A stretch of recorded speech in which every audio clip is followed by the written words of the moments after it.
Hi everyone.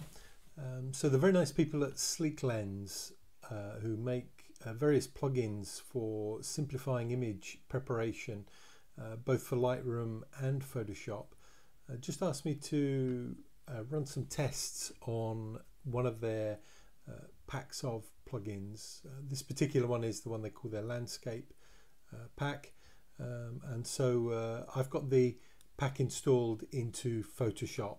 And I thought what I'd do is just do a live test on an ICM image that I made last week up in Northumberland. This here is a completely flat raw file. I haven't done anything to it in Lightroom at all. I've literally just moved it straight over into Photoshop. And you can see here that I've got the Actions panel open in Photoshop, and here is the Sleeklens set of actions all opened up at the side of the screen here. You can see I use or have loaded some other action sets that I use only very occasionally, these ones from Florabella and so on. I don't use them very often, to be honest, but here are the Sleeklens ones. You can see they're divided into different sections, and I just had a very quick go before running this video. And then I thought it might be a nice idea to do this as a video. So I haven't really practiced what I'm going to apply.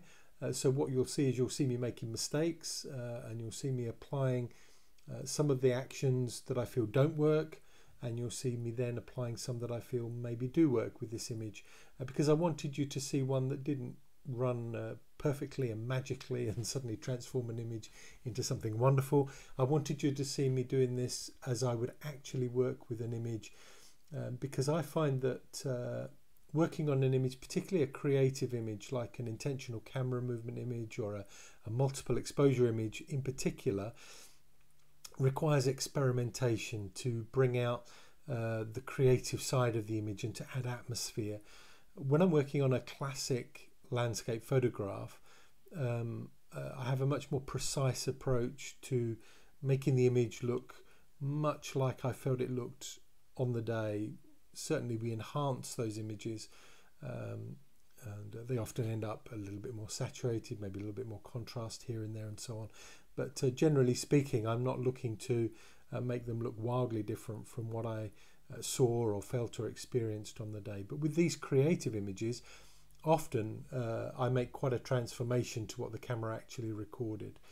We all know that a raw file is very flat and very dull, and often quite lifeless when we import it. That's the very nature of raw data, and so they do need a lot of life injecting into them, and particularly with a creative image like this intentional camera movement image, I will often make big color shifts, big adjustments to contrast, and can be sometimes quite extreme in what I do to them in order to get the mood, emotion, the kind of creative look that I'm after.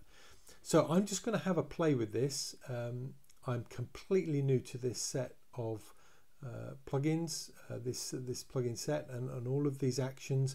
I don't know what a lot of them do. I've literally just tried 2 or 3 of them for a few minutes, and it literally was just a few minutes. Then I deleted them all off of this photograph, and I'm now just going to go back in.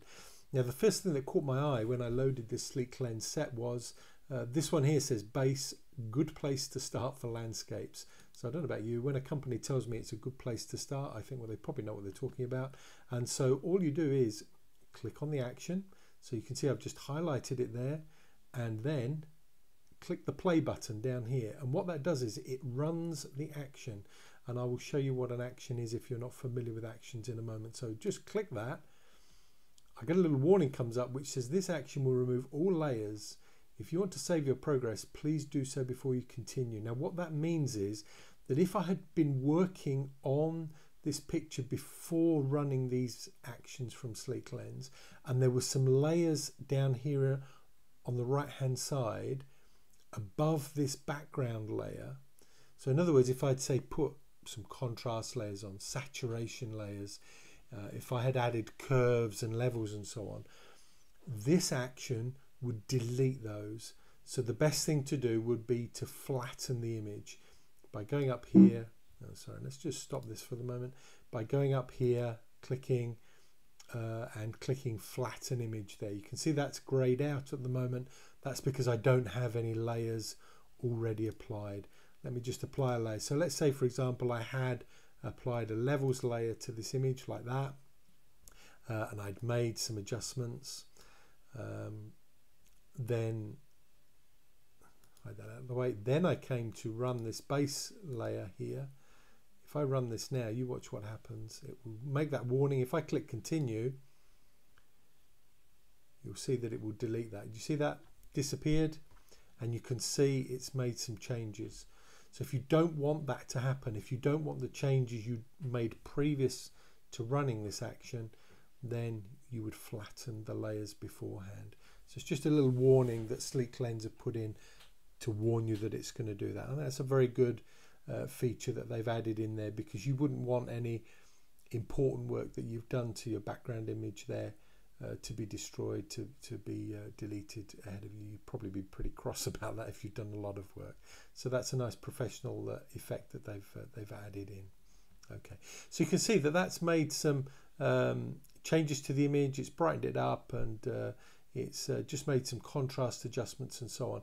Now, if you're not happy with that and you want to undo it, I'm assuming you can press just Control Z in Windows or Command Z, and you can see there it opens up the various layers now above the background layer, and you can turn those off and you can return back to where you were. And if you don't want them, you can just delete them.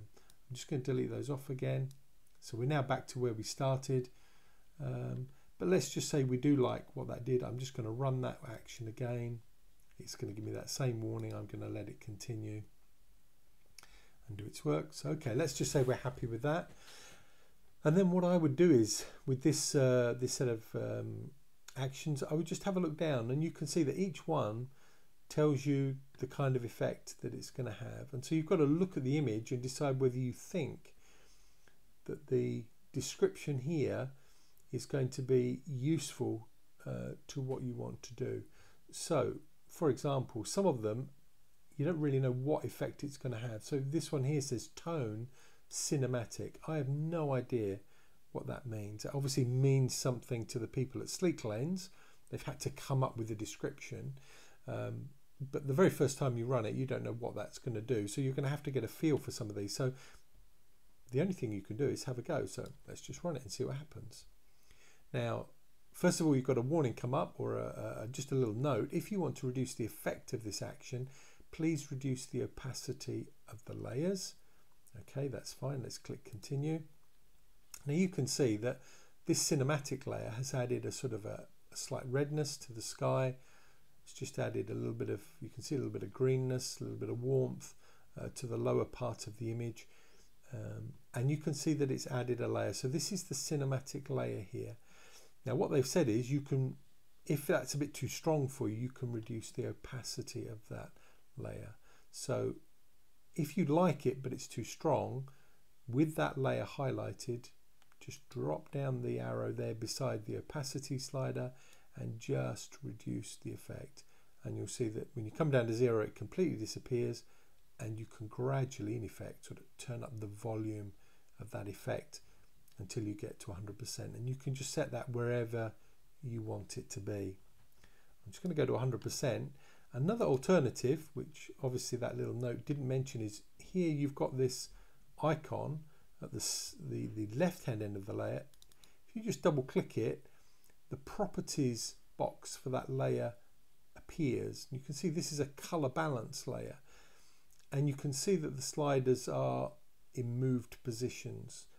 And so if you want, you can then, if you're feeling brave, you can sort of get hold of these sliders and tweak the effect yourself, and there's no reason why not. And so, for example, I quite like adding a little bit more blue. So you see this is a yellow to blue slider, and so you can start to make this look how you want. You're on the midtones, so you can also go to the shadows. You can see that Sleeklens with this particular preset have made some adjustments, and so you don't have to accept their adjustments exactly. but you can go in and you can tweak those. I'm not particularly liking the reds too much, and so I would take some of the reds out. And again, you can go into the highlights, and I'm preferring the sort of bluer end of the spectrum. And you can sort of tweak away and adjust it. And that still applies here. You can still then alter the strength of the effect. Just takes a little while for the slider just to catch up. And so you can turn that up and down and just position that wherever you want. Okay. Just hide that there. So you can see you've got tone, this is cool, this is hot, cool, cold shadows, warm highlights, sunset colors, lots and lots of different options here. Interesting, use in case of dull weather conditions. We've certainly had this on this day here. Now actually I like the dull weather conditions, so I'm very, I'm thinking this is probably going to ruin this picture for me, but I'm going to just experiment and hit it. Oh my word. And you can see what that's done. It's sort of intensified the shadows a lot. I'm not altogether happy with that. You can see that it's added a layer in here. Now, because this is a layer with a folder icon, it's got a little arrow beside it. You can drop that arrow down here in the layers panel. Let's just widen this out a little bit here. Make this a little bit wider. Bring this back a little bit. There we go. And you can see here that this collection of sliders, I am just has a vibrance layer, a curves layer, and that's our cinematic layer that we worked on before. So for example, we can now, if we want, have a look at the tone curve that's been applied, and if we want, we can play about with this as well and make some adjustments. So if it's not exactly as we want it, don't be frightened of making some adjustments and playing around with what's been provided. And I would certainly fiddle around with that. And each one of those layers as well, you can alter the opacity of them. So again, if you feel that the curve is a little bit too intense, then you can back it off. If the vibrance is a little bit too intense, see it's +7 and +22, vibrance is at +22, saturation at +7, you can always take it down. If it's not enough, you can always increase it a little bit. That is entirely up to you. It's all creative choices. If you select the top layer there, the actual folder itself, then when you select the opacity of that, then you're adjusting the opacity of all the folders that are inside that layer. And it's also added a color balance layer on the top there. Oh no, yeah, that's a different color balance layer to the one we were originally working on. You can see there's no changes in this one to the midtones. Let's see what they've done. Yep, they've made some changes now to the shadows, which you can adjust, some changes, and some changes to the highlights, which again you can play with and adjust. I'm just going to leave those alone. And so I would literally work my way through these, and I would just experiment. If, for example, like let's click on one called Autumn Colors here. Fire it up. You'll get this occasionally. Could not complete the camera raw filter command because of a program error. What that'll mean is the file type that you have got selected there won't work. As well, I've noticed that some of the filters here will only work on 8-bit files because of the filters that the action needs to use will only work on 8-bit files. So you will get an error message, and it's just saying one of the things I'm being called upon to use I can't access, and that'll be because you've perhaps got a 16-bit TIFF in front of you, and the filter in Photoshop will only work on an 8-bit file, for example. So don't panic about that. You've either got to convert the file to an 8-bit file, or you've just got to accept that that particular action won't run on your particular file. So morning light, just give it a try, see what it does. Couldn't complete the command. Don't fret about it, just try something else. Base retro, let's see if that'll work. There you go, base retro. If you get one that you don't like, then all I would do is click on it down here in the panel and drop it in the bin, and it will take it off. Now sometimes these will have altered one of the ones that you had before, and so you can see this has stripped out some of the changes that maybe we liked previously, and there's nothing you can do about that because the action is working on different aspects, and it has to target some of the changes that you made before. So we just have to accept that. So what it might be a good idea to do is to save the file before you try another filter. So if you're going to do what I'm doing here and sort of running lots of different actions, is make a save point in the file. So if I just delete everything off of the layers panel there, get back to sort of a basic file here, and let's just run another one, and let's just run this frosty one, for example. Run that, pop that on, so that runs a frosty one. Now let's run the cinematic one on top of that. Okay, and let's run the blue and yellow one, see what that does. Oof, don't like that. I'm going to delete that, and let's pop on a morning light, see if that'll run. Don't know if that'll run. No, wouldn't run. So you can see that all I'm doing is, let's reduce the highlights. So I feel the sky's getting a bit too bright. Yeah. Okay. Going to the curve, and I'm going to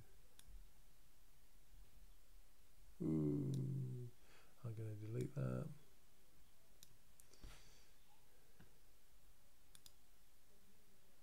I'm going to take the exposure down with the exposure darker.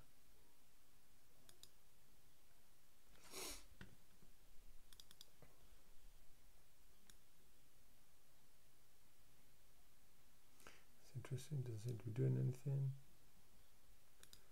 Yeah, I think I've probably pushed this file too hard now, mucking about with this. I'm going to delete and delete and delete.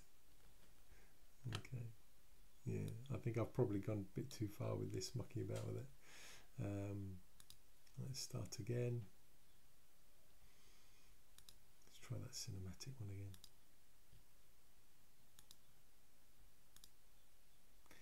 Yeah, I think it's... I'm going to close this file. Don't save. And let's... I'm going to move it over from... There we go. Send it straight over from Photoshop again, from Lightroom again. Okay. Let's try the expanded dynamic range, see what that does. Okay, and let's try something a bit different.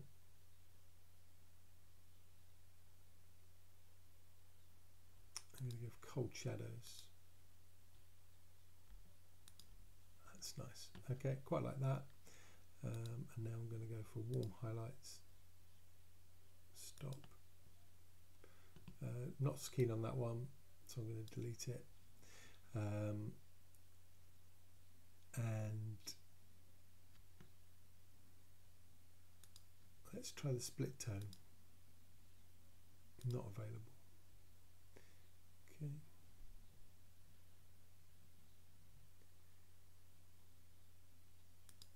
Base dramatic contrast, let's try that.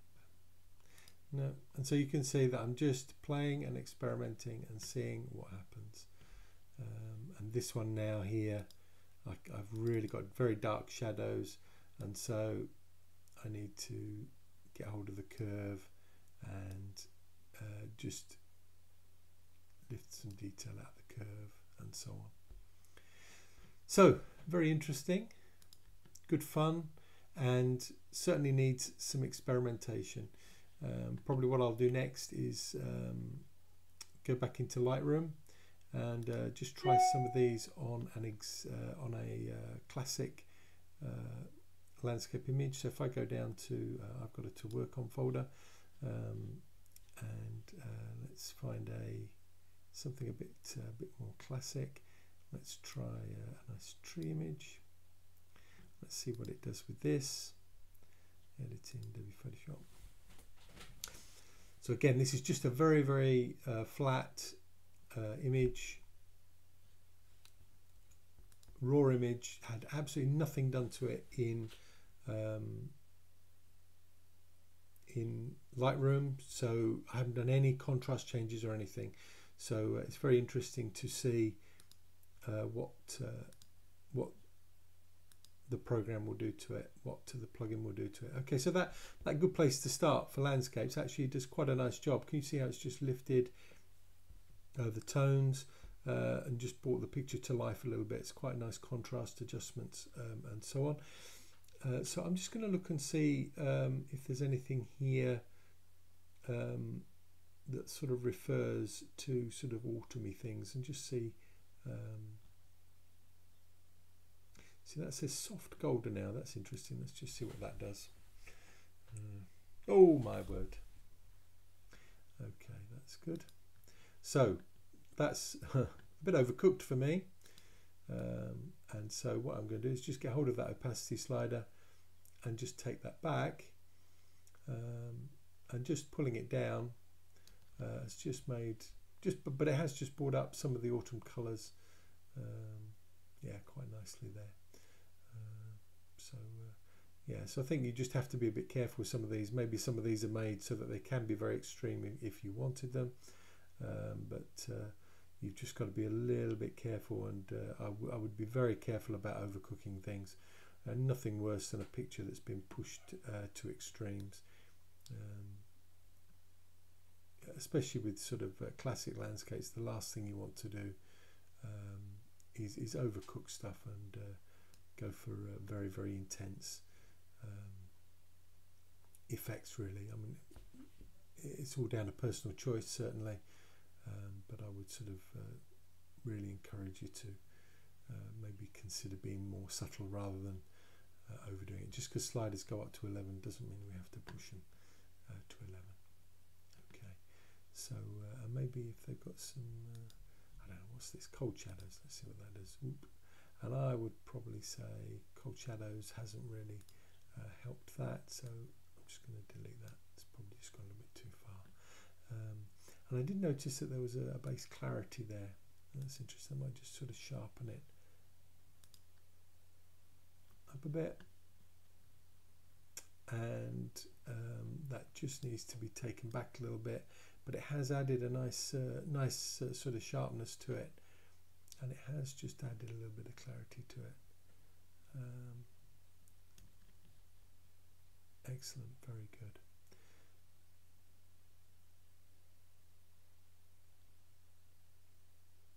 I'm just going to try the brighten shadows finally, just as a final example of what it does. There you go again.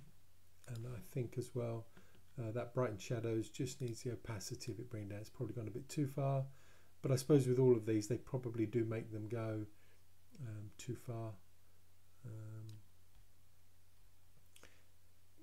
because they want to give you latitude so that you can pull them back rather than them not going far enough. They would probably want to cope with a sort of a worst case scenario rather than anything else. Okay, yeah, that's interesting. Yeah, I'd probably take that one off. And I'm just going to click on these two. Oops, these two layers here. Good. Okay, I'm just going to go up to that. There's one called Autumn Colours. Too much. I'm just going to take it back. There you go. So hopefully that's just given you an idea of the kind of things that this Sleeklens sort of plugins will do. It's quite good fun. I usually do sort of my own local adjustments and sort of selectively adjust the picture, but this is quite good if you're if you're really new to Photoshop, it's a good way actually of learning Photoshop by applying the action and then going into the layers and seeing how the controls are set, and then experimenting with the controls. And it will just start to help you understand how all these different controls work. You know, and a lot of people are sort of familiar with things like levels and curves, but then some of the other controls, such as the selective color and some of the other more complex things. So I think it's quite a good learning tool as well, just to see how experts like Sleeklens are operating with some of these presets. And sometimes we just want to see what potential image is, and sometimes just clicking away on some of these presets can be quite useful just to see if there's any potential in an image. So you might want to consider these. I'll put some links in the blog so that you can go over to their website. If you're a portrait photographer or you do other types of photography, I know they have a lot of other presets and collections there that you can take a look at and download. I know a lot of portrait and wedding photographers, for example, use presets to simplify their workflow, especially when they have batches of photographs and they want to create a unified look, especially when they're producing photo books and things like that. And so that's where presets can be very, very useful. So hopefully that's been helpful, and you perhaps want to take a look at what they're doing. Thanks for your time. Bye bye.